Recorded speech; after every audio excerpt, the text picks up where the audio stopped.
husband Elmer and I founded the museum, which means we started this museum.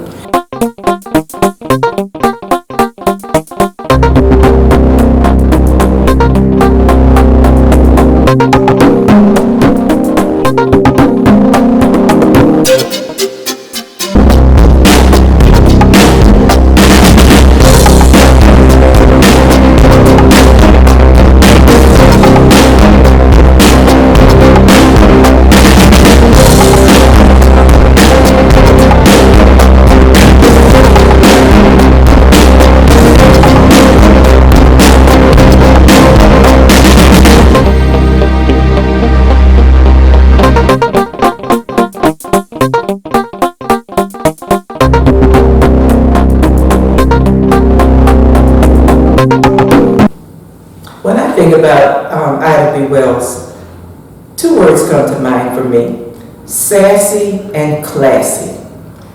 For me, that was Ida B. Wells. Sassy because she was courageous. She was a woman who lived at a time when black people were lynched. She spent her whole life, much of her legacy comes from the way she fought against lynching. She was sassy and classy because when you think of Rosa Parks and what she did on a bus, Ida B. Wells did the same thing 20, 30 years before Rosa Parks on a train. She was on a train. She bought a first-class ticket on the train, and she went back to where first-class passengers were supposed to be. But the conductor or some railroad official came and tried to make her give up her seat for no other reason that in the first place he didn't feel that a black woman should be in a first-class car on a train. But Ida B. Wells refused to. He wanted her to go where what was called the Jim Crow car, the car where black people were supposed to sit. The Jim Crow car, unlike the bus where the worst seats were in the back, for the train, the worst seats were in the front. That's where black people had to sit. And they were worse because they were near the engine. And the engine, that's where you get all of the dirt and the smoke and the soot and all of the things that give you asthma and make you choke and cough. And that's where black people had to sit. That's where they were trying to make Ida B. Wells sit. But she had sassy, classy Ida B. Wells had a first-class ticket. And she refused to move. She was put off the train. She sued the train company. It went all the way to the Supreme Court. She lost at the Supreme Court, but that didn't stop sassy, classy Ida B. Wells from fighting. And as I said before, she fought against lynching. She had seen two of her friends lynched, and she, from her newspaper, she would write the names, print the names of people who had committed lynching crimes. They became enraged. They burned down her newspaper. They threatened her life, and she had to flee her home and move to New York.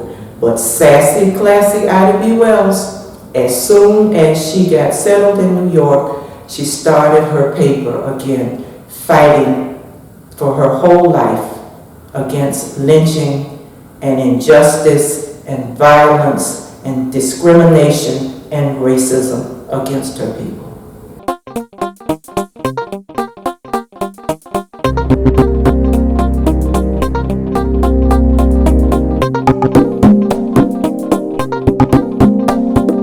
Sojourner Truth, born Isabella Bell Burnfree.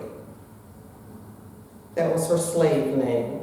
She was born 1797, November 26, 1883. She died. She was an American abolitionist and women's rights activist. Truth was born into slavery. in New York, but escaped with her infant daughter to freedom in 1826 after going to court to recover her son in 1828. She became the first Black woman to win such a case against a white man.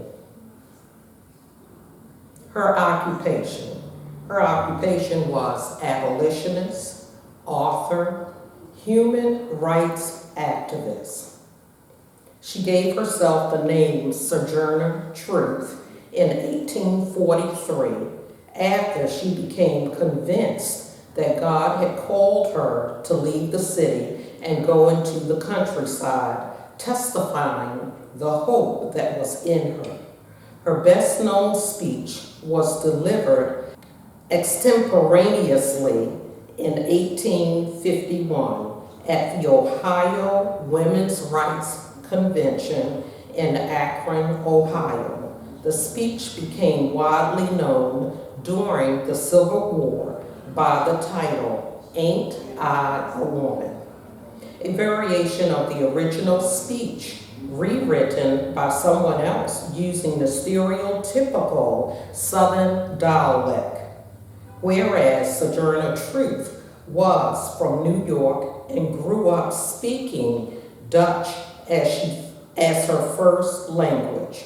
During the Civil War, Truth helped recruit Black troops for the Union Army. After the war, she tried unsuccessfully to secure land grants from the federal government for former slaves, summarized as the promise of 40 acres and a mule. Stay tuned for additional information about Sojourner Truth. Some of you don't know who I be, but the name they give me when I was born was Isabella Bonfrey. Name never did set right with me. And on top of that, they only called me Belle, never did hear my whole name. And over the years, I had so many masters all naming me after themselves, the last name never mattered none anyway. But you all knows me as Sojourner Truth. All right. I named myself that because sojourner means to travel, and that's what I do. I travels all over the place, just preaching and teaching the truth. Well, even though I'm just a woman, I'll be here to get things set right again. That's me and God. But we got to make him first in our life, and then we got to be loving ourselves. We need to take pride in who he is. And learn more about who we are. Because we come from kings and presidents. We are a mighty people. And we've endured much, and there be much to go.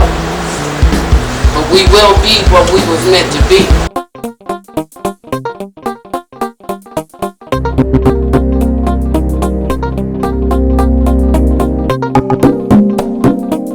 One of the 20th century most powerful and celebrated advocates for civil rights and suffrage was born in 1875 on a cotton farm near Maysville, South Carolina.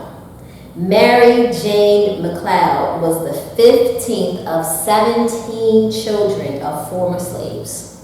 Samuel and Patsy Mccloud. Driven by an early personal belief in the power of education, Bethune secured scholarships to Scotia Seminary in North Carolina and Moody Bible Institute in Chicago, where she was the only African American student. Among her many pioneering educational strides, Bethune fulfilled a dream to open up a school for African American girls in Florida in 1904. Under her leadership and unswerving dedication, the Daytona Normal and Industrial Institute for Negro Girls grew from a bare house with a makeshift cardboard box desk serving only 5 students into a 32-acre, 14 buildings and 400 students. In 1923, the school merged with the Cookman Institute for Men of Jacksonville and became Bethune-Cookman College. Her home on the campus is a National Historic Landmark. Bethune turned her sights towards women's suffrage in the early 1900s, when there was little role for African American women, especially in the South. And in 1912, she joined the Equal Suffrage League, an offshoot of the National Association of Colored Women, in an era where even African American men couldn't vote because of Jim Crow laws. Bethune watched as white-dominated voting rights and suffrage organizations marched and protested nationwide. Following the 1920 passage of the 19th Amendment, Bethune rode a bicycle door-to-door, raising money to pay quote-unquote poll tax, a tax imposed by white lawmakers to suppress black voting. Because a literacy test was also required, she conducted night classes to teach reading. When 80 members of the Ku Klux Klan, or KKK, threatened to burn down her school, Bethune held an all-night school front vigil with a groundskeeper and some of her students. The Klan backed down, and Bethune led a procession of 100 African Americans to the polls to vote for the very first time in Daytona mayoral election. The story of her defiance of the KKK spread, and Bethune became a popular speaker for the rights of African Americans. Inspired by W.E.B. Du Bois, she opened her school's library to the public, providing the first free source of reading materials for African Americans in Florida. Determined to improve the lives and rights of African American women, Bethune held prominent roles, including president of the National Association of Colored Women, NAC. She also served as president of the Florida Federation of Colored Women's Clubs, and she fought against school segregation and brought health care to black children. Under her leadership, the National Council of Negro Women was founded as a unifying voice for African American women and organizations. Along with serving as NCNW's first president, she also appointed a leadership role in the administration of Presidents Calvin Coolidge and Herbert Hoover. After forging a close and long-standing relationship with Eleanor Roosevelt, the First Lady of the struggle, arrived in Washington as President Franklin Roosevelt's Special Advisor on Minority Affairs from 1935 to 1944, and shared her home known as the Council House with the NCNW. Bethune was the first woman and the first African American to be honored with a statue in a public park in Washington. The monument created by Robert Burks shows Bethune handing her legacy down to children.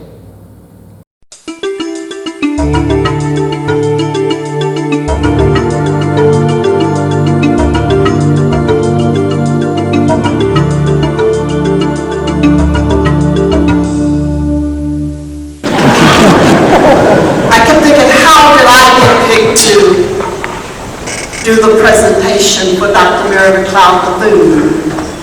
And then as I entered the lobby, I saw the wax figure of Dr. Dorothy Irene Height, who every day and almost in every speech she made, she talked about Mary Mccloud Bethune.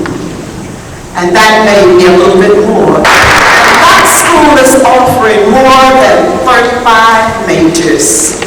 No other woman in her generation of the National Association of Colored Women. Now that's very important, because the National Association of Colored Women was the first major organization for African Americans in this country.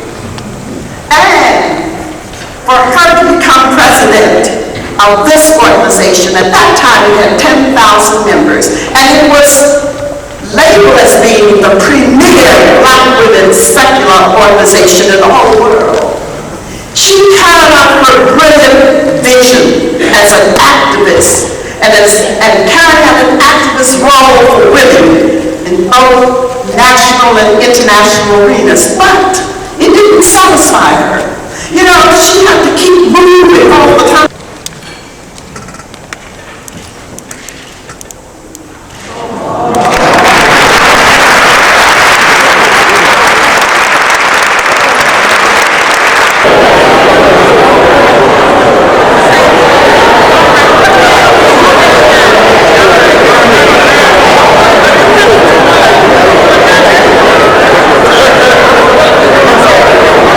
Wow, we've had a great day today. We've